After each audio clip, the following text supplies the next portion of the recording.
Ok les gars, aujourd'hui ça va être une vraie vidéo, ça va être encore une fois une vraie vidéo. Les gars, nouvelle vidéo réaction, cette fois-ci je voulais la poster sur la chaîne principale. Pourquoi? Car on va réagir à la vidéo qui fait un buzz en ce moment sur le mec qui gère le Corona Gym.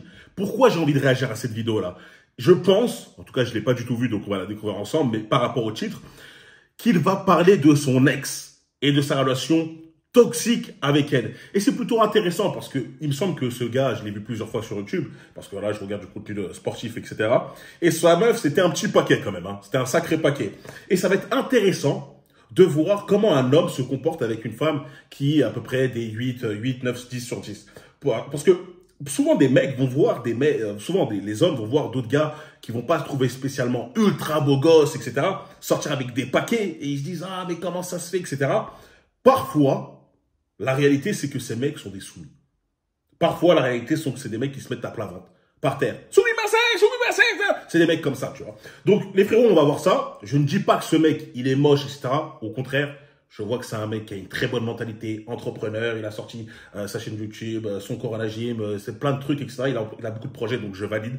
Il a un très bon physique. J'ai vu, il a un très très bon physique aussi. Il a une belle gueule, donc ça va être intéressant quand même de voir cette relation. Je sais pas pour vous, mais en tout cas, moi, j'avais envie d'analyser cette vidéo avec mon regard. Elle fait 1h20 la vidéo. Les gars, je suis pas un mec ultra patient pour ce genre de choses. On va essayer de regarder un maximum, mais je pense pas qu'on va tout faire. Bref, j'ai assez parlé. Allons-y.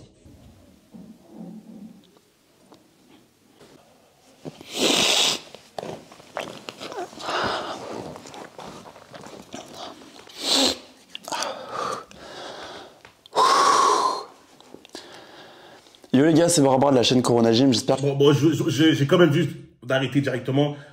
Je ne valide pas. Alors, comme je dis les frérots, moi je ne suis pas dans le délire de pleurer en public. Vous me verrez jamais pleurer sur internet, vous me verrez jamais pleurer dans la rue, etc. Si j'ai envie de pleurer ou d'exprimer mes sentiments, je le dis à mes meilleurs amis. Hein, et comme j'ai dit, j'en ai limite qu'un seul. Et clairement, ce sera pas pour m'afficher en public, tu vois. Je trouve que ça fait pas très masculin, ça fait pas trop bonhomme. Là, je pense qu'il essaye de donner peut-être un capital sympathie, nous donner du capital sympathie, c'est-à-dire, ouais, on le voit pleurer, hein, ça risque d'être émouvant, touchant. Mais moi, je ne valide pas ça. Contrairement, les gars, je vous conseille pas de faire ce genre de choses-là. Après, peut-être qu'il est juste un peu sensible, un peu fragile, hein, que voulez-vous? J'espère que vous allez bien. Aujourd'hui, vidéo assez importante. Ça fait au moins 1 heure que je suis posé dans le Corona Gym pour faire cette vidéo. Ça fait environ 1 an bientôt que je réfléchis même à faire cette vidéo. Là, je la tourne. C'est la première fois que je tourne quelque chose comme ça devant une caméra. Et je vais essayer de voir si je la poste ou pas. Je fais vraiment ça pour vider mon sac. J'ai pris des notes de ce que j'avais à dire. Je suis quelqu'un qui enregistre beaucoup les choses ou je les note par écrit. Mais il y a des choses parfois qui ont du mal à sortir, notamment quand c'est en public. J'aime beaucoup garder mon petit jardin secret. Et il y a des trucs que j'estime qui font partie de moi et dont j'ai besoin d'en parler. Et je trouvais ça important d'en parler avec vous et que vous soyez au courant un peu de la situation quand ça touche déjà non seulement à mon image, mais aussi à ma personnalité, mon humeur. Et que je pense que ça peut aider aussi beaucoup de personnes. C'est pour ça que je vous invite à vous installer confortablement. Moi, j'ai mis un canapé dans le C-Gym. Je suis prêt à discuter avec vous. Je suis prêt à entendre aussi ce que vous avez à me dire, à ce que vous m'écoutiez. Et je suis prêt à vous parler un petit peu de ma vie en profondeur. Je crois qu'il n'y a jamais eu une vidéo Corona Gym qui va être aussi profonde que ça, en tout cas me concernant. Et je trouvais ça important de faire le point. Ça fait très... Bon, à vue de nez, j'imagine, par rapport à ce qu'il a dit, encore une fois, j'ai pas vu la vidéo, mais j'imagine, parce qu'il a dit, ouais, ça touche à mon image, etc., que son ex a dû, vu qu'elle doit être sur les réseaux, elle aussi, hein, j'avais vu, je crois qu'elle avait même mime, il me semble, hein, elle a dû peut-être l'attaquer, etc., parce que je vois pas pourquoi il se mettrait à parler de cette relation directement maintenant. Les deux, je les suis pas, les deux, je les vois pas, mais j'imagine que c'est par rapport à ça, et donc il veut peut-être, on va dire, clarifier son image, faire en sorte de rétablir une sorte de vérité, en tout cas, sa propre vérité. Ça fait très longtemps que je me suis pas retrouvé face à une caméra pour discuter avec vous. Et je trouve que j'avais besoin déjà non seulement de le faire, mais d'autant plus sur ce sujet-là, où je vais vous parler vraiment, comme je vous ai dit, en profondeur de quelque chose qui m'a vraiment impacté, qui m'a vraiment fait mal, quelque chose dont j'ai besoin de vous parler et qui, je pense, comme je l'ai dit précédemment, va vous aider. Et si je peux non seulement aider une seule personne à travers cette vidéo, bah, j'en serais ravi. Et vous allez tout comprendre, je vais me poser, j'ai pris un petit shaker avec de l'eau. Je sais pas du tout combien de temps cette vidéo va durer. Je sais pas du tout si elle sortira. Si vous la regardez, c'est que j'ai pris la décision de la sortir. Mais voilà, c'est assez compliqué pour moi. C'est une des premières fois, je pense, que vous allez me voir pas très à l'aise face à une caméra. Alors que d'habitude, vous voyez, je suis hyper jovial et tout, mais je pense que là, vous allez me voir un peu galérer. C'est pour ça que j'ai pris des notes. Je vous prie de m'excuser déjà si j'ai pris des notes, parce que je vais regarder un petit peu mon téléphone, histoire de structurer les choses, et que vous ayez on va dire, une sorte de chronologie de ma vie, de ce qui s'est passé, pour que vous ayez vraiment le contexte. Ça fait très longtemps que je réfléchis à faire cette vidéo, comme je vous ai dit, donc... Bon, rentre dans l'art, frérot. Attends, je vais essayer d'aller plus vite, les gars, parce que ça prend un petit peu de temps. Allez, on passe à 4 minutes. Plus de 10, 15 ans pour certains, sont témoins de tout ça, sont en accord total avec ce que je vais énoncer dans la vidéo. Comme je l'ai dit, il y a plusieurs fois, il y a la réalité, il y a sa réalité, et il y a la réalité de l'autre. Mais ce qu'il faut prendre en compte, c'est la réalité globale. Et chacun peut avoir des avis différents, une vision des choses différentes sur une histoire, sur ce qui s'est passé. Mais il y a des choses qui ne trompent pas. Et quand il y a des faits avérés et constatés, bah, c'est la réalité en fait. Et il faut juste l'assumer. Donc je vais vous parler de mon enfance, parce que vous allez voir que tout est lié et que ce qui s'est passé a un réel... comment dire? Il y a un réel lien entre mon enfance et ce qui s'est passé. Pour vous la faire courte, j'ai grandi... Attends, mais là, il parle de sa relation. Je me suis trompé de vidéo, j'ai pas compris. Là, il va parler de son enfance. Moi, je veux juste savoir qu'est-ce qui s'est passé avec son ex. Parce que moi, ce que je veux comprendre, en tout cas, le but de cette vidéo, c'est de vous montrer comment certains hommes se comportent avec des femmes qui ont généralement une valeur qui est supérieure à eux, en fait. Mais là, s'il commence à parler de son enfance, vas-y, tu crois, on va laisser. Grandi, je suis né en Côte d'Ivoire. J'ai un papa qui est libanais, une maman qui est française. Ma maman est partie à 17 ans en Côte d'Ivoire pour voir un petit peu comment la vie était faite ailleurs. Et du coup, elle était née à Bordeaux. Elle a rencontré mon papa du coup en Côte d'Ivoire, à Abidjan, à Cocody même pour ceux qui connaissent. Elle s'est mariée avec mon papa. Ils m'ont eu au bout de, je crois, 7-8 ans. Ma maman voulait absolument un enfant. Elle m'a eu vraiment, si j'ai bien compris, sur les derniers mois, c'était vraiment une galère pour elle d'avoir un enfant. Et au final, bah, je suis né. Je suis né peut-être pas au moment où c'était compté. Enfin, on va dire, c'était peut-être pas le bon moment pour que je naisse à ce moment-là, parce que mes parents se sont séparés peut-être 1 an plus tard. Je dis c'était peut-être pas le bon moment, même s'il n'y a pas réellement de bon moment, mais c'est surtout bah, moi mon ressenti vis-à-vis de l'histoire, vis-à-vis de toute mon enfance, parce qu'au final mes parents se séparent très rapidement. Au final, si je suis né, bon, c'est que je devais naître. Ma maman va à Tahiti, parce que ma grand-mère était à Tahiti pendant, je crois, 20-30 ans. Une fois qu'elle se sépare de mon père, elle prend le petit bras, elle s'en va à Tahiti. Et là, du coup, ben, je vis 1 an à Tahiti. Donc vraiment tout petit. J'ai quelques petits souvenirs quand même, parce que c'est des choses qui m'ont marqué. Ma grand-mère qui me prend dans le lagon quand je suis tout petit, donc forcément ça m'a un peu marqué. Donc j'ai quelques petits souvenirs, même si j'étais tout petit. Et après, très vite, ma maman revient au Bercail, on va dire, en France, à Saintes, en Charente-Maritime. Donc je grandis toute mon enfance du coup à Saintes. J'ai une maman qui me donne énormément d'amour. Accélère, c'est... Énormément d'amour. Je vis très loin de mon papa du coup, qui jusqu'à mes 8 ans va essayer de venir chaque été pour me voir. Je comprends pas trop ce qui se passe. Mais en tout cas, en tant qu'enfant, jusqu'à mes 8 ans, on va dire que je vis une vie plus ou moins normale, même si je vois mon père chaque année, et ça crée quelques petits séquelles. On va y revenir. Ça crée quelques petits séquelles qui font qu'en moi, bah, j'ai une certaine peur de l'abandon. Qui va s'installer, vous allez le voir avec le temps. C'est-à-dire que chaque été, à chaque fois que mon père vient, bah, je suis trop content, mais je vois aussi mon papa qui s'en va à la gare et qui va prendre l'avion ou je sais quel moyen de transport, et je le laisse. Et ça fait mal pour un enfant de voir son papa partir. Donc ça crée une peur de l'abandon. Bon, en fait, ça, je peux comprendre, tu vois. C'est-à-dire le mec qui voit son père quelques fois dans l'année. Du coup, voilà, il a peut-être sa maman qui dit ouais, peut-être qu'il m'aime pas ou voilà, j'aimerais le voir plus, etc. Et ça va créer un mini impact sur ses futures relations. Mais à partir du moment, tu vois, tu grandis, tu deviens un adulte, tu arrives à passer outre ce genre de choses, de comprendre que voilà, c'est mort. Moi, la seule personne qui m'a parlé de la peur d'abandon, c'était une meuf qui avait été adoptée, etc. Et elle avait encore ce même traumatisme de ouais, mes parents n'ont pas voulu de moi, ils m'ont donné à une autre famille et tout, tu vois. C'est féminin, tu vois. Sois plus fort, tu vois. Porte un peu... Souvent, j'ai remarqué, je sais pas pour vous, mais il y a beaucoup de personnes, dans la salle de muscu, en tout cas, hein, qui font de la musculation, qui ont un côté très fragile. Un très, très fragile. Et c'est pour ça que je vous dis que généralement, lorsque des femmes vont voir ce genre de personnes, ils vont se dire, ah, punaise, putain, il a un physique assez propre, dur, ça fait assez alpha, ça fait assez homme dominant. Mais quand tu parles avec eux, quand tu creuses, tu vois qu'ils ont une coquille très fragile, ils sont sensibles, ils sont comme ça. Ça baisse un peu l'estime. Bon, après, il y a certaines femmes qui aiment bien ce genre d'hommes, tu vois. Mais en tout cas, moi, j'ai remarqué que beaucoup de personnes qui font de la muscu sont dans ce délire un peu fragile. Hein. Abandon, les meufs, ils sont vite à voir, etc. Malgré leur physique de titan qu'ils ont. À 8 ans, quelque chose d'assez important dans ma vie arrive. Il faut savoir que mon père et moi, on a une mentalité... j'adore mon papa, vraiment, c'est une personne que je pourrais qualifier d'en or. Malgré le fait qu'on ait des points vraiment très différents en termes de mentalité, comme je vous dis, c'est un papa libanais. J'ai grandi avec ma maman française. C'est sûr, un papa libanais, il a l'air d'avoir la poigne faire. Toi, la manière dont tu parles, j'ai mon papa, je l'aime comme un...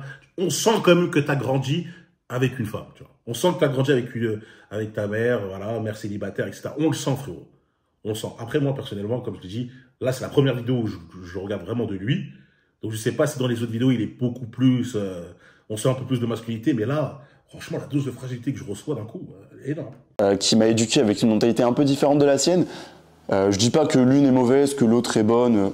Je suis pas là pour juger. Juste, on a des points de différence qui font que, forcément, on s'entend un peu moins bien. Sans rentrer trop dans les détails vis-à-vis de ça, parce qu'après, ça relève de la vie privée de mes parents et c'est encore différent. Mais à 8 ans, mon papa, on coupe les ponts. On coupe les ponts, c'est quelque chose qui est très compliqué pour moi à entendre, à voir que mon père et moi coupons les ponts. Ça amplifie fois 10 cette peur de l'abandon en moi. Sur cette phase-là de ma vie, à partir de mes 8 ans jusqu'à mes 16 ans, j'ai pas vu mon papa. À 16 ans, j'ai été voir mon papa au Liban. On s'est revus. Mais de mes 8 ans jusqu'à ma vie actuelle, cette peur de l'abandon a vraiment changé ma vie et a vraiment tout modifié dans mes paramètres de la façon dont j'ai été construit. À 16 ans, je rencontre ma première copine. Première copine adorable, vraiment rien à dire. Là où, objectivement, je pense que moi, j'ai pas été on va dire, le meilleur des copains. J'ai apporté beaucoup d'amour à cette personne. Mais 16-17 ans, vous savez, on se cherche encore. Moi, c'est la première fois que je tombe amoureux. C'est trop bien, c'est une chose que je souhaite à tout le monde, de tomber amoureux d'une personne, de lui vouloir du bien. Sauf que vous le savez, à 16-17 ans, on est un petit con parfois.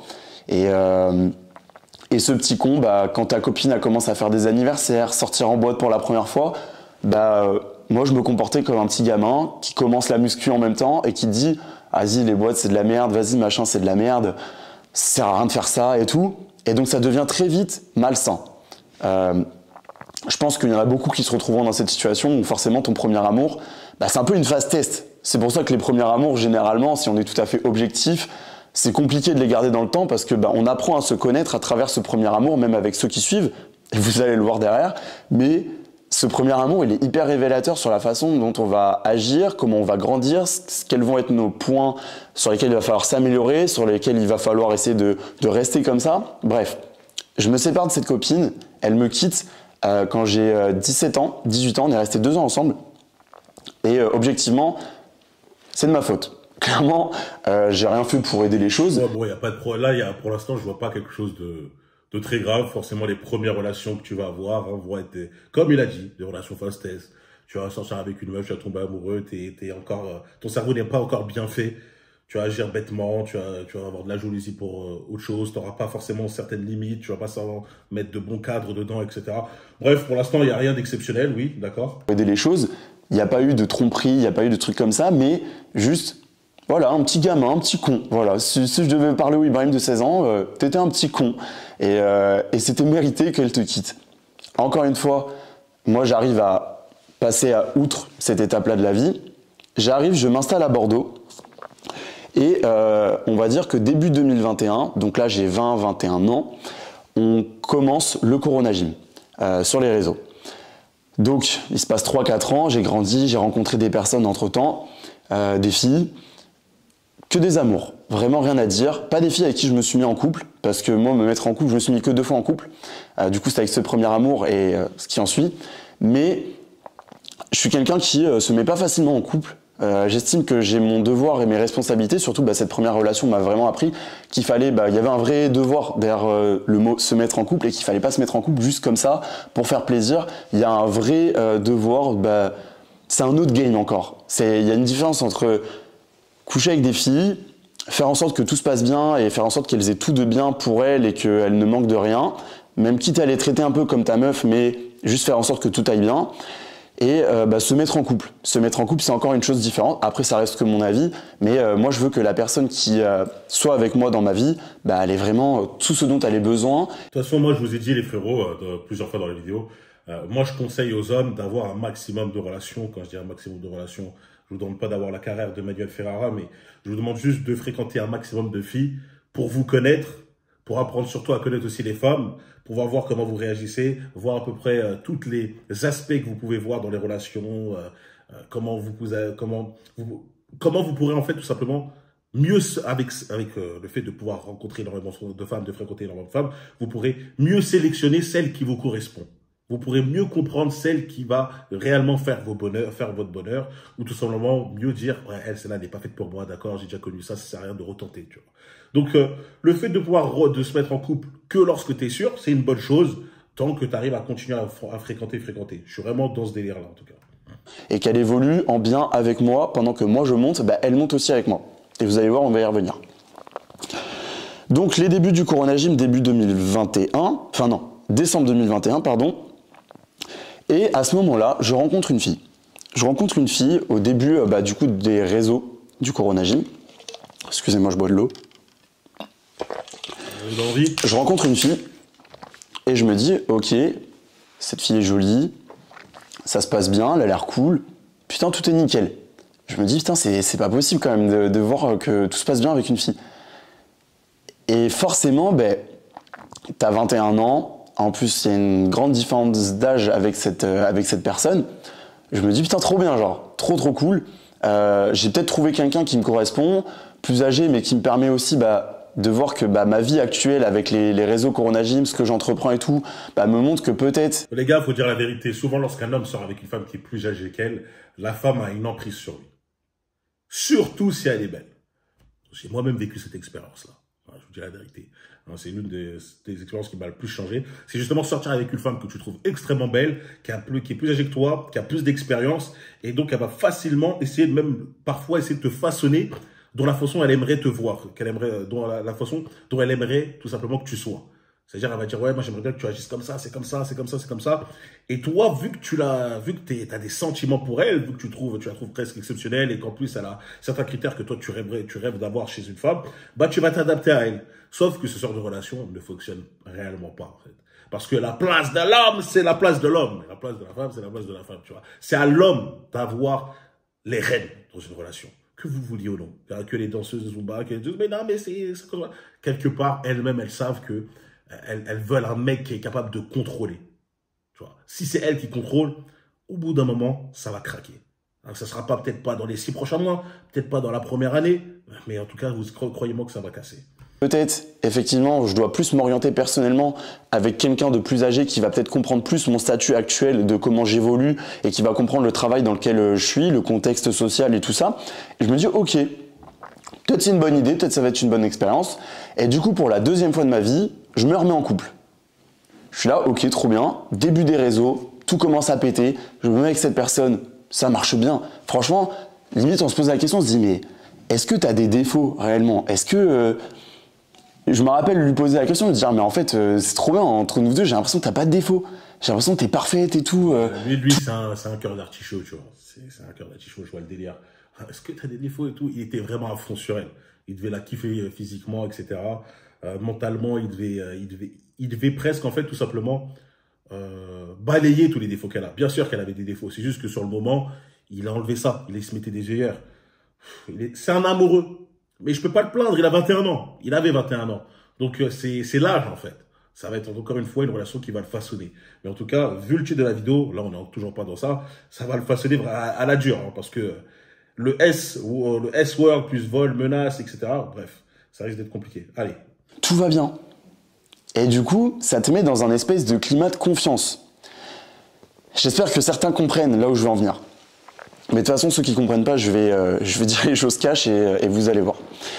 Donc ça te met dans un espèce de climat de confiance et tu te dis what the fuck, c'est trop bien, je suis trop content, je suis en train de vivre ma best life, c'est en train de monter sur les réseaux, le travail que je veux faire. Moi, faut savoir qu'à ce moment-là, en plus, c'était une phase qui était compliquée. Je quitte mon travail, mon master pour ça, sans avoir aucune retombée financière derrière pour les réseaux. Et c'est quand même la période la plus compliquée de ma vie. Et je me dis, j'ai un bras droit, une épaule sur laquelle je peux m'appuyer.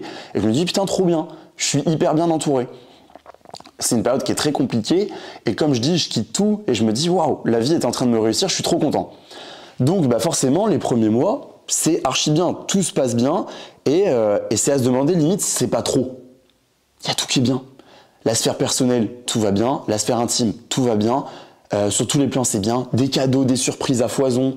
Tu te dis, mais what the fuck, c'est incroyable ce qui est en train de se passer. Et moi, je me dis, trop cool. Je suis en train de réussir ma vie, entre guillemets. Quand il dit ça, j'ai l'impression que le mec il est sorti avec elle depuis 10 ans, tu vois. Je crois, c'est quoi, ça fait même pas 6 mois, 1 an que tout ça, ça dure. Ah, le délire de tout se passe bien, etc. Les gars, il faut toujours essayer d'avoir une réserve dans une relation. Il faut jamais être tout, comme lui il l'a fait, de toute façon il va le regretter, se plonger corps et âme directement. Ah mais là tout est bon, ça va être la femme de ma vie, là je suis en train de faire ça, j'ai mon bras droit, j'ai ma femme avec qui je suis... Calme. Calm down, frérot. Tu respires un peu, un petit coup, tu essayes de te dire, frérot, je garde quand même l'esprit clair. Je garde l'esprit net. Au bout de 3-4 mois, tu sens quand même qu'il y a une petite transgression. Il y a quelque chose qui... Tu navires vers une autre rive, on va dire. Ce passage-là de la personne qui est parfaite vers quelqu'un qui commence à devenir un peu différent, je l'ai ressenti. Je l'ai ressenti, mais j'ai remis ça sur la faute de, forcément, tu commences à vivre avec la personne, tu apprends plus à la connaître, donc forcément, tu apprends plus à connaître ses défauts. Ce qui est normal en soi. C'est tout à fait normal de penser comme ça. Tu te dis, j'apprends à la connaître, c'est normal. Tout le monde a des défauts. Tout le monde est capable de faire des erreurs. Effectivement. Donc tu te dis, ok, why not, ça je le tolère. Ça je le tolère. T'en es même amené à tolérer des trucs que tu n'aurais jamais toléré. Moi, j'ai accepté que mon ex ait un mime et un OnlyFans, par exemple. C'est quelque chose maintenant avec du recul où je me dis, je n'ai rien contre les personnes qui font ça, mais en prenant du recul sur la situation, j'aurais pas dû l'accepter. Parce que c'est des choses qui aujourd'hui ont une grande valeur pour moi. Je connais plein de meufs qui font ça. Je n'ai rien contre ces personnes et en aucun cas je vais dire que c'est des vieilles meufs. Je vais pas dire ça. Chacun fait ce qu'il veut. Moi, tant qu'on m'embête pas, j'ai envie d'embêter personne, je m'en branle. Et j'ai pris très très cher en tolérant ça sur les réseaux. Les gars, comme je dis encore une fois, les premières relations, justement le fait de pouvoir fréquenter énormément de femmes, c'est pour ça. C'est pour justement connaître votre propre limite, connaître les règles, connaître on va dire, comment on appelle ça, les règles, tout simplement les règles que vous pouvez accepter et les choses que vous ne pouvez pas accepter. Comme le fait d'avoir mime OnlyFans. Moi, personnellement, je vais dire la vérité, la meuf, c'est un paquet. Forcément, tu dois avoir ses copines, elles doivent voir sur Internet, Instagram, etc., sur les réseaux, des femmes qui sont tout aussi belles qu'elles, qui font énormément d'argent avec ça. Ça va lui traverser l'esprit. Le but, c'est de trouver une femme qui, malgré cette tentation de se faire de l'argent facilement en vendant des images, des photos ou des vidéos d'elle dénudée, j'ai quand même envie d'avoir un respect, tu vois. Le respect de moi-même, de dire, je vais pas quand même vendre mon corps pour ça. Même si je peux faire beaucoup d'argent, j'ai quand même envie d'avoir une certaine dignité. Et généralement, croyez-moi, les femmes qui disent, mais c'est de l'argent facile, c'est bien, tôt ou tard, elles regrettent tous.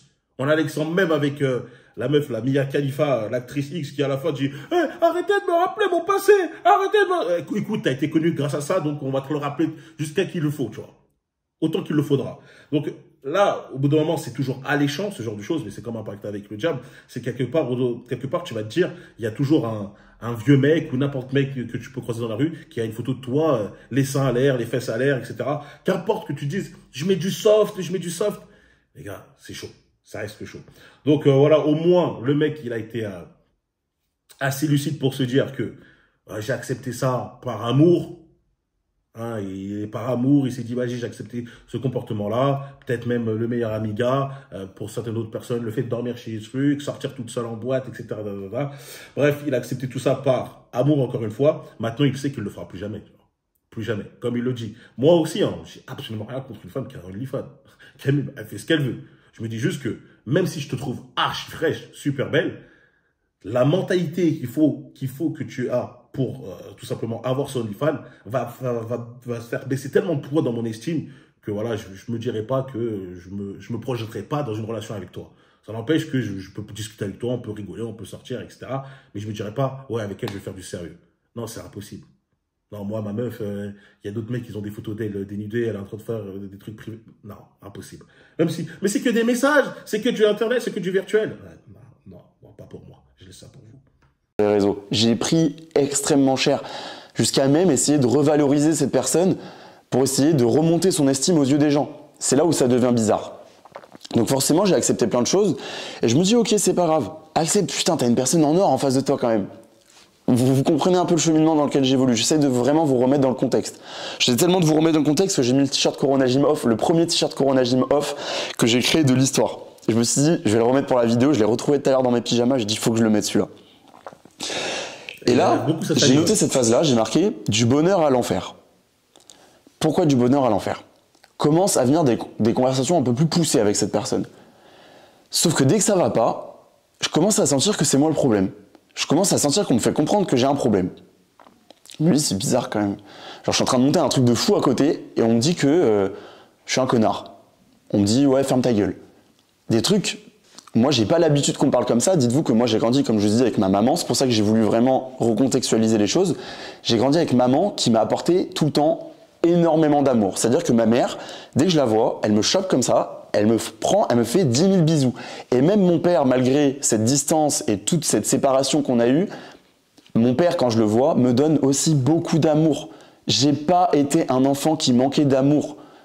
Peut-être du côté paternel parce que je le voyais pas, mais dans le fond, mes parents m'ont donné énormément d'amour.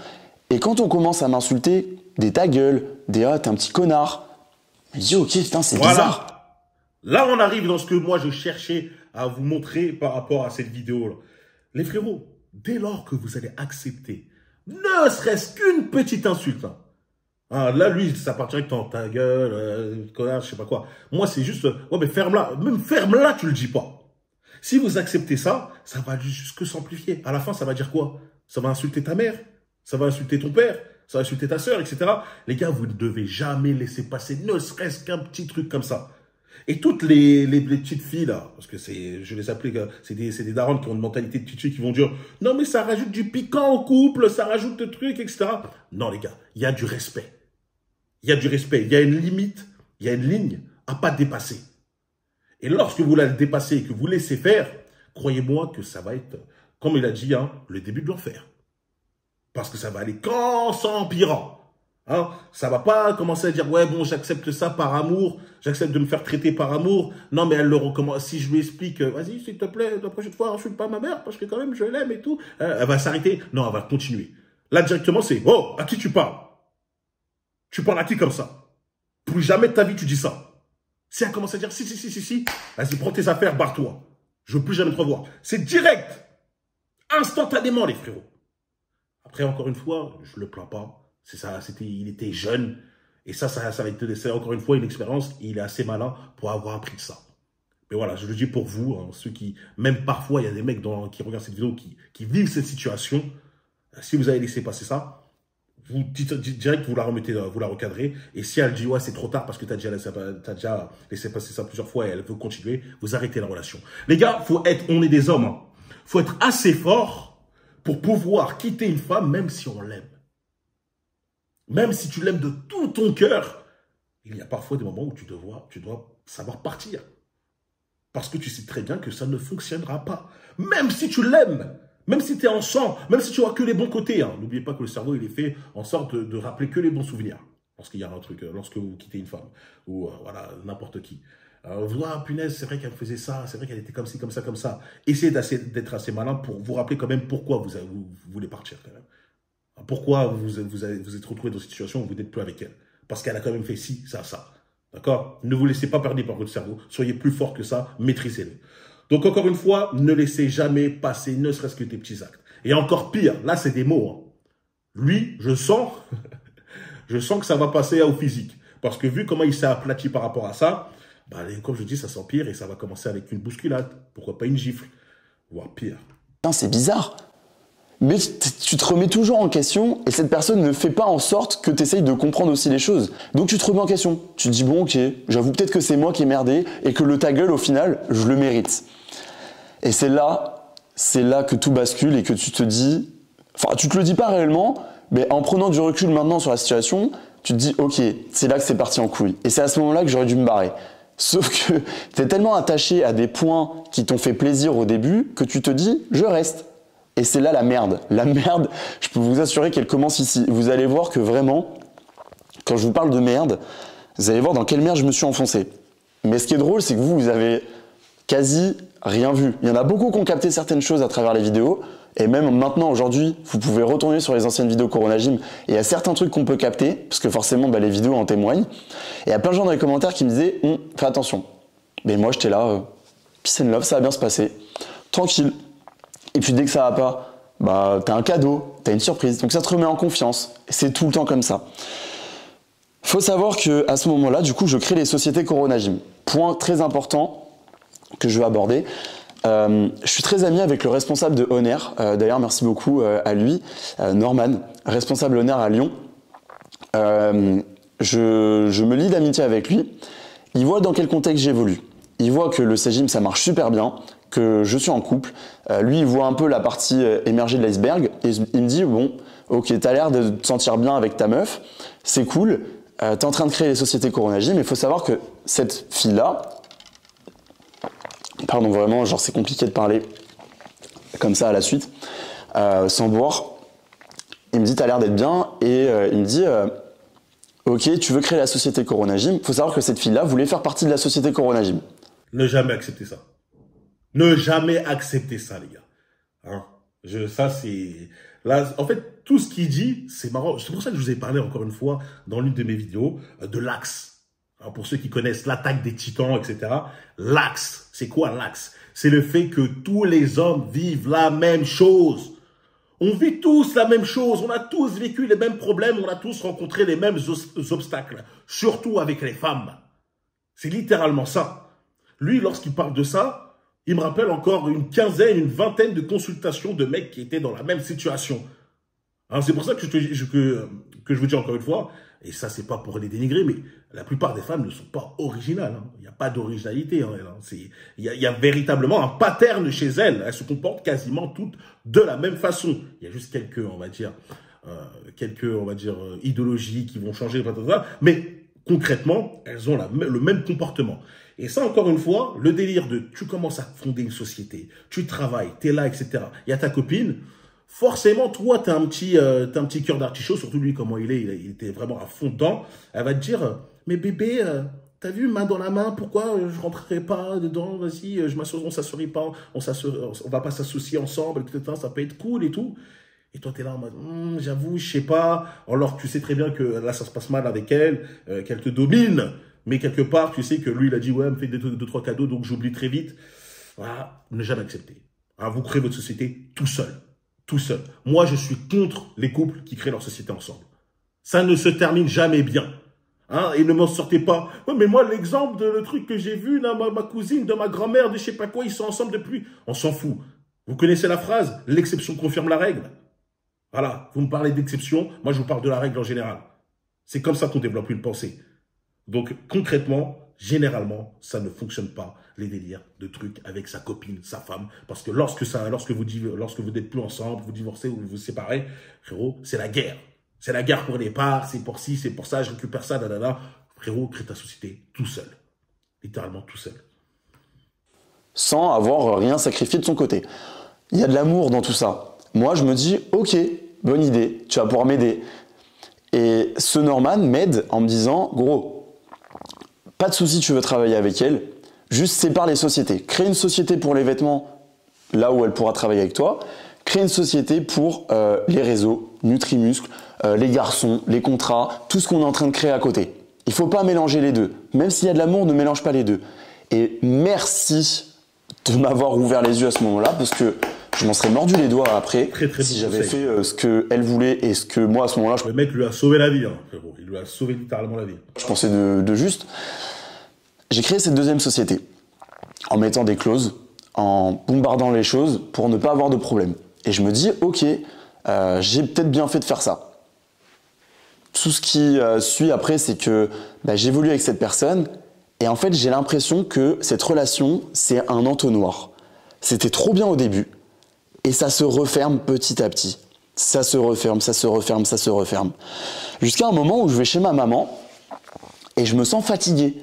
Mais quand je vous dis fatigué, je n'éprouve même plus de plaisir à être chez ma maman, alors que c'est un endroit où c'est mon petit havre de paix, je me sens bien, ma maman me donne beaucoup d'amour, et elle me regarde, elle me fait « mais ça va Ibrahim ?» et tout. Et moi, je trouve toujours l'excuse de « ouais, j'ai beaucoup de travail, je me sens fatigué, c'est hyper énergivore ». Et elle me regarde, elle me fait « ok ». Et ma maman, il faut savoir que comme je dis, c'est une personne en amour, enfin plein d'amour, et qui me dit « bon ok, s'il y a un truc qui va pas, tu me le dis et on essaye de régler ça ». C'est elle-même qui m'a aidé pendant le moment où j'ai quitté mon travail pour le Corona Gym. Elle m'a grave aidé. Et si j'en suis aujourd'hui là, grâce au C-Gym, c'est aussi grâce à ma maman, parce que c'est elle aussi qui a fait les choix derrière moi et qui était là pour m'appuyer psychologiquement quand il fallait faire ses choix. Et elle-même me reconnaît pas, elle me dit « t'es sûr ça va et tout ?» Et je dis « ouais, t'inquiète et tout. Les réseaux, ça me fatigue, c'est un nouvel univers et tout. Moi, j'ai un peu du mal avec ça, mais je suis en train d'apprendre et ça va aller. » Mais je comprends pas que la source de problème et ma source de fatigue, c'est pas ça. Ma source de fatigue, c'est pas celle-là. Et on va y venir juste après. Les gars, c'est tellement, comme je le dis encore une fois, tellement d'hommes ont pourri, ont gâché leur vie, ou en tout cas une grosse partie de leur vie en se mettant avec une femme qui, tout simplement, est nocive. Et nocive pour eux, tu vois. Elle les détruit mentalement. Et dès lors que tu es détruit mentalement, il y a un impact qui est physique. Tu vas être plus fatigué, tu vas être moins concentré, tu auras moins de niaque. Et voilà, ça te bousille tes projets. C'est pour ça que lorsque le bras commence à être gangréné, faut dire couper court. Faut pas attendre que tout le corps soit gangréné et que tu sois foutu, les gars. Que vous soyez foutus. Ah là là, malheureusement, encore une fois, hein, c'est pas un cas qui est unique. Hein. C'est très répandu, ça. 1 an de relation et je commence à être vraiment perdu psychologiquement. Jusqu'à un point où je vais voir un psychologue. J'ai face à moi une personne qui me dit tout le temps que je suis le problème, que à chaque fois qu'il y a un petit truc, que ça soit, on va partir d'un problème, vraiment un gros problème, ou un petit problème, par exemple je bouscule la personne, et c'est elle qui, en fait, je sais pas comment expliquer, genre en gros, dès qu'il y a un petit truc, tu te bouscules machin, ça va être de ta faute. Même un gros truc, ça va être de ta faute. En fait, peu importe la situation qu'il va y avoir, c'est de ta faute. Et ça, au bout d'1 an, un verre d'eau. Il y a un screen. Les gars, dès lors que vous mettez avec une personne qui se remet jamais en question et qu'elle est toujours dans le délire de « ah, s'il y a un problème, c'est toi, s'il y a un problème, c'est toi », là, encore une fois, c'est un des critères, en tout cas, un des critères qui montre que il y a un gros problème avec elle et que ça va pas durer. Là, on va dire le screenshot, c'est « je m'en fous royalement si tu commences à m'insulter, je veux pas d'une relation toxique à insulter, je suis pas ton petit, tu me respectes et si tu veux pas le faire avec quelqu'un d'autre, attends. Je sais pas, je suis pas ton petit, tu me respectes, et si tu veux pas, le faire avec quelqu'un d'autre, mais ça sera pas avec moi. Je taffe, c'est ce qui va arriver, on s'organisera, bonne journée, 13 ans, allez sur l'événement, nique ta mère.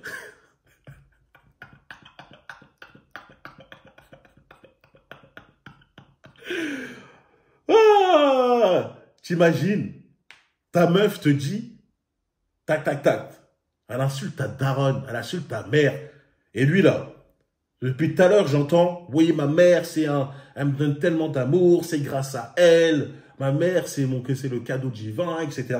Et elle insulte ta mère. Elle insulte ta mère et pour son gros boule, t'es resté encore avec elle. La faiblesse de l'homme. Hein. Ouais, non, je peux pas. Un verre d'eau qui est mal rangé, c'est de ta faute. Même si tu sais que c'est pas toi qui l'as mal rangé, c'est de ta faute. Et du coup, tu te dis, mais what the fuck, c'est trop bizarre. C'est vraiment tout le temps de ma faute. J'ai vraiment un problème. Et c'est là que tout prend son sens. Et c'est là que la personne, quand je vous dis l'entonnoir, c'est littéralement, c'est un putain d'entonnoir. Moi, je vais voir un psychologue parce que je me remets en question.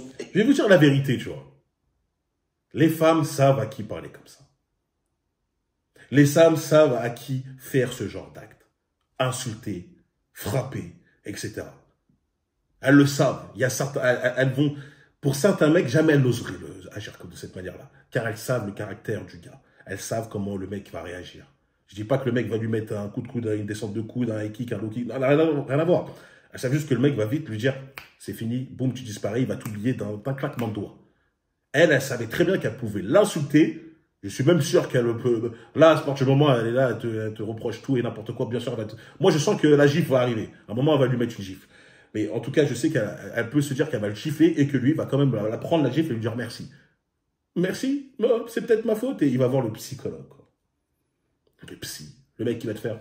ouais, d'accord, ouais, ta femme a dit ça, ouais, tu te sens mal, t'es fatigué, ouais, d'accord, ouais, c'est terminé. Allez, bon, on se revoit pour la prochaine fois, hein, ça me fera 110 balles. Non, frérot, un peu de poigne.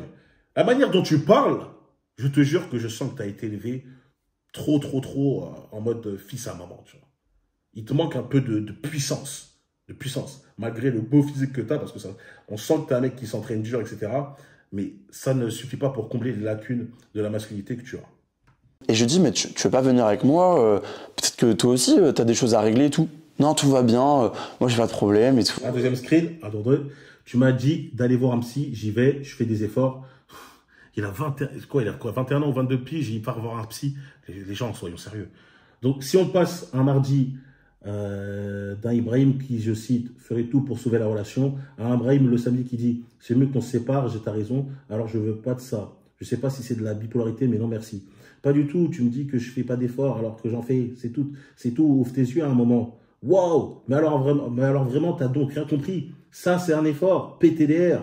Mec, quand on commence à parler de ton père, t'es archi mal. Alors, il serait temps de réaliser que le psy, c'est pas un effort, c'est pour toi. Et que ça n'a rien à voir avec tout ce que je te reproche là. Ouais, bon, tout va bien. Je pense que c'est toi qui as des trucs à régler avec toi-même. Rappelle-toi, t'as une peur de l'abandon et tout.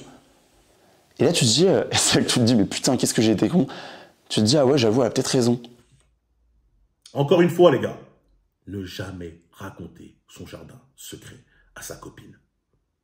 Ne jamais raconter son jardin secret à sa copine. Elle va l'utiliser contre vous dès lors qu'il y aura une embrouille. À chaque fois, je l'ai répété. Dans mes vidéos, je l'ai dit depuis des années. Vous devez garder vos secrets pour vous. Vos secrets les plus pires, les plus graves, les plus intimes. Il y a toujours des bêtas. Mais Brian, si je peux pas dire ça à ma copine, à quoi j'en sais rien que ça soit ma copine. Moi, j'ai envie de lui raconter que mon père, j'ai un problème avec mon père, j'ai perdu l'abandon, j'ai envie de lui raconter ça. Voilà. Tu leur racontes ça, voilà ce qu'elle te dit. Va voir ton psy, c'est toi qui as besoin de voir ton psy, là, avec ta peur de l'abandon. Les gars, n'oubliez pas, toutes les femmes ne sont pas bienveillantes. Surtout lorsque ça commence à être la fin de la relation. Toutes les armes qu'elle peut prendre pour te blesser, elle va les utiliser. Toutes les balles, elle va les utiliser. N'oubliez pas que après l'amour, il y a la haine.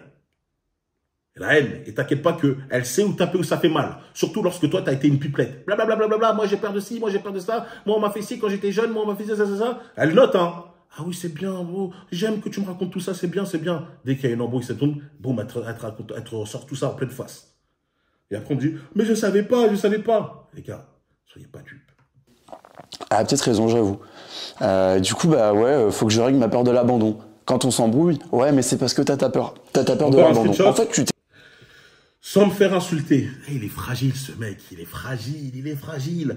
Yes, bien dommage de ne pas comprendre qu'il y a plein de chocs que tu comprends pas. On est trop différents. C'est une bataille sans fin. Pour ça que je voulais discuter. Ton père avait raison. Encore une fois, les frérots. Hein. Il a raconté sa vie avec son père. Ouais, son père me disait ça, nanana, il m'a fait mal, nanana. Elle utilise ça avec plaisir. Ouais, ton père avait raison. Il a eu raison de t'abandonner. Ou il a eu raison de se comporter comme ça avec toi. Encore une fois, les gars, je vous l'ai dit il y a des années. Les mecs qui suivent mes vidéos, eux, jamais ils seraient tombés dans ce piège-là. J'ai pas réfléchi avant de me mettre dans cette merde, rien à voir. Je me suis laissé aller, j'étais donné trop d'importance et de temps, trop de pouvoir. Je vais reprendre ce que je peux reprendre. J'ai cru en des choses qui n'existent pas. D'accord. À partir de ce moment-là, lorsque vous voyez qu'une femme se comporte comme ça, coupez. Fin! Lâche la relation, frérot. Lâche la relation. Lui, le fait qu'il essaye toujours, encore une fois, de se remémorer des souvenirs de « Ouais, mais avant, elle était comme ça. » C'est fini, c'était le début. Moi, j'ai jamais compris ces gens qui vont te parler de relations. « Ouais, au début, elle était trop bien. » C'est le début. Encore heureux que ça se passe bien, quoi. Tu veux que dès les premiers mois, ça se passe mal? C'est le minimum. C'est lorsque ça dure 2, 3, 4, 5 ans que là, on peut commencer à voir si ça peut être du solide. C'est là que tu peux commencer à créer une véritable confiance. Et je dis de toute façon, toujours à tous les mecs, que ça vous fasse plaisir ou non, ne faites jamais 100% confiance. Jamais. Jamais vous donnez 100% votre confiance. Vous gardez toujours une retenue. Ça, on n'est pas dans Walt Disney, les gars. Moi, je vous parle de la vraie vie. Tu t'es tellement livré à cette personne, t'as tellement dit les choses ouvertement, en avouant tes faiblesses et sur quoi il faut appuyer, qu'elle s'en sert pour essayer de te manipuler et te dire, voilà, t'as un problème, et c'est à cause de ça, parce que t'es comme ça. Et tu lui dis, mais toi, regarde, il y a un truc qui va pas, pourquoi t'es comme ça? Ah non, moi j'ai pas de problème, j'ai pas besoin d'aller voir un psychologue, et ça rigole. Et du coup, tu te dis, mais what the fuck, c'est pas possible. Mais tu te remets quand même en question et tu te dis, vas-y, je vais aller voir un psychologue. Et moi, j'ai été voir un psychologue pendant genre 4-5 mois. Je me suis livré, forcément, j'ai parlé de la peur de l'abandon à cette femme qui m'écoutait. Jusqu'à un moment où la femme qui m'écoute, elle me dit, mais votre compagne, vous voulez pas venir avec elle parce que je sens qu'il y a un truc qui va pas. Du peu que je lui en parlais, je disais, j'étais fatigué, je me sentais plus moi-même. Mais d'un côté, je suis en train de monter un putain de truc avec le Corona Gym. Mais je me sens plus moi-même, j'ai plus de plaisir, je ne suis plus heureux dans ma vie. C'est très bizarre. Et on se rattache aux bons sentiments du début. Et même la psychologue me dit, bon, il y a un truc qui va pas, ça serait cool. Et moi, j'ai tellement nié que j'ai arrêté d'aller voir le psychologue. Parce que j'ai dit, bon, en fait, c'est moi le problème, elle a peut-être pas compris. Et du coup, je vais essayer d'aller voir un autre psychologue. Du coup, je vais voir un autre psychologue. Il donne vraiment, je sais pas, franchement, ce mec, par rapport à son comportement dans le business, c'est-à-dire qu'il a cette force d'entreprendre, de travailler dur, d'être persévérant, de se lancer, d'avoir le courage de faire, d'entreprendre. Ça, c'est magnifique. Mais il me donne tellement des vibes de femmes, des ondes féminines. Le délire de, je dois avoir un psychologue, je vais voir un autre psychologue, nanana. Il a vraiment ce côté féminin qui va pousser, en fait, tout simplement sa copine à rentrer dans quoi? Son côté masculin. Et c'est pour ça qu'elle se comporte de cette manière-là. Parce que lui dégage tellement d'ondes féminines qu'elle elle va rentrer dans son énergie masculine et être très dure avec lui. Voire lui parler très mal, etc. Et malheureusement, lui, il n'arrive pas à contrebalancer en revenant dans son énergie masculine et en imposant les choses. Il reste passif. Il reste très passif. Il reste dans le fait d'assumer, de prendre sur soi, etc. Chose qu'il ne doit absolument pas faire. Les gars, vous devez vite vous ressaisir et rebalancer et reprendre les rênes. Maintenant, il le saura, tu vois. Je me dis, mais putain, mais c'est quoi le problème que j'ai? Genre, je comprends pas. J'ai vraiment du mal, il y a un truc qui va vraiment pas. Enfin bref. Cette fois-là, je me rappelle, au bout d'un an de relation, cette personne-là part en vacances pendant 5 jours avec sa meilleure amie. Moi, je me retrouve tout seul à Bordeaux. Et là, c'est un peu la première ouverture des yeux, ouverture de l'esprit, on va dire, je sais pas. Elle part de Bordeaux et avec son amie, elle part pendant 5 jours. Et moi, pendant 5 jours, je me retrouve tout seul à la maison. Et putain, je respire. Ouais. Cette sensation de malheur et de je me sens pas bien et de culpabilité profonde que j'avais, parce que quand tous les jours, t'as l'impression que c'est de ta faute, pendant un an, t'es fatigué. Ça se voit sur ta tête, t'es fatigué. Et pendant 5 jours, putain, je revis. Mais je revis. Les gars du CJ me disent, hey, Ibra, j'ai l'impression de revoir le Ibra d'avant. Les gars, ça c'est encore une fois, hein, c'est pas nouveau. Lorsque vous êtes avec une femme et que vous vous sentez mieux lorsqu'elle n'est pas là, vous respirez, comme il le dit, là t'as le smile, t'as envie de faire plus de choses, t'as plus d'énergie, tu te sens comme si libéré de chaînes en fait. C'est comme si t'avais plus de chaînes. Là t'as plus de poids, t'as plus un poids excès sur toi, t'es libre, t'es tranquille, tu te sens léger, t'as enlevé le poids de Son Goku, t'as un Rock Lee ou les poids de Rock Lee, tu te sens plus vif. Posez-vous une bonne question. Est-ce que c'est une bonne personne pour le moment? Parce que normalement, lorsque tu es avec ta copine, tu dois te sentir encore plus léger. Elle doit te faciliter la vie. Tu dois dire, ah, punaise, maintenant qu'elle est plus là, ça risque d'être un petit peu plus chiant pour certaines choses. Là, au contraire, elle est plus là, waouh, je suis bien. C'est qu'elle n'est pas faite pour vous. Qu'importe que son boulard soit magnifique, qu'importe qu'elle ait des lèvres pulpeuses, qu'importe qu'elle te fasse des dingueries au lit, etc. Les gars, elle n'est pas faite pour vous. Et c'est pour ça qu'il faut être très fort. Il faut savoir contrôler ses émotions, contrôler ce qu'on a entre les jambes et se dire, malgré tout ça, les gars, ça va me faire mal pendant peut-être un an, peut-être un mois, 2 mois, 6 mois, 1 an, voire plus. Mais je sais que je fais le bon choix en la quittant. C'est comme ça qu'il faut penser. Je vous jure, Coco m'a dit ça. Et moi, je dis, ah ouais, bah, je sais pas, peut-être que effectivement, le fait qu'elle soit pas là, ça me fait du bien, c'est peut-être normal au final. Je me dis, ça fait du bien à tout le monde au final de passer un peu de temps pour soi. Mais je comprends pas que le vrai problème, c'est ça. Le vrai problème, c'est qu'il faut que je me retrouve tout seul et que c'est ça la solution pour que je redevienne heureux. Et je me dis, mais c'est pas normal. Et Coco me dit, ouais, j'ai l'impression de revoir le Libra d'avant. Je vais au resto tout seul, je reprends du temps pour moi. Je commence à refaire des entraînements. Mon physique, à ce moment-là, était catastrophique. J'avais perdu tout le plaisir que j'avais pour la musculation, qui est mon travail. C'est mon putain de travail. Et j'ai perdu tout plaisir dans ce sport, alors que c'était mon travail. J'allais au restaurant tout le temps. Et dans ce malheur se cache du bonheur. Et c'est pour ça que justement, ça fait la parfaite liaison avec ce que je voulais vous dire. À chaque fois qu'il y avait un problème, j'essayais de le régler par du bonheur. Dès qu'il y avait un problème, que je me prenais la tête, que j'avais l'impression que c'était moi le problème, bah vas-y, je t'invite au restaurant, vas-y, on va aller là-bas. Et tous les soirs, j'étais au restaurant en train de bouffer dehors pour essayer de régler du bonheur, enfin du malheur partiel avec du bonheur. C'est trop cringe. Tu règles pas du malheur avec des restaurants. Mais à ce moment-là, j'étais là, bon, ça va nous faire du bien. On dirait les mecs un peu qui essayent de combler, qui essayent de faire marcher une relation à coup de cadeau.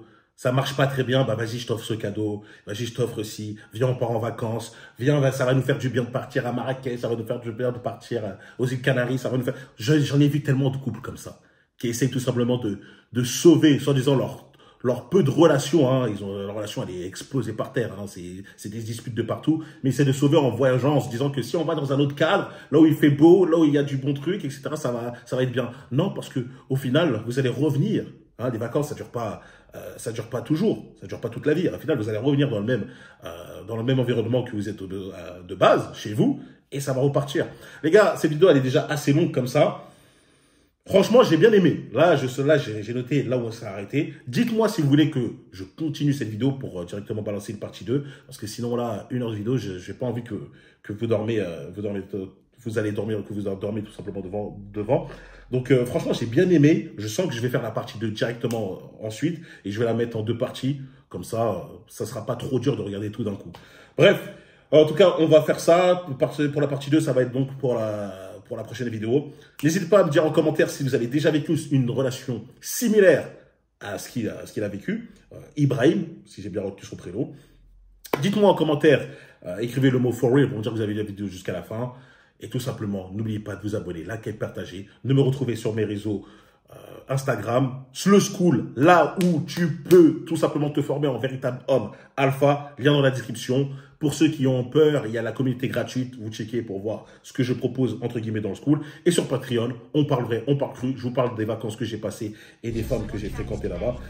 La vision que j'ai, etc. Donc pour ceux qui veulent un peu du parler cru et du parler vrai, c'est là-bas que ça se passe. On se retrouve très vite. Les liens sont en description. Et peace les frérots.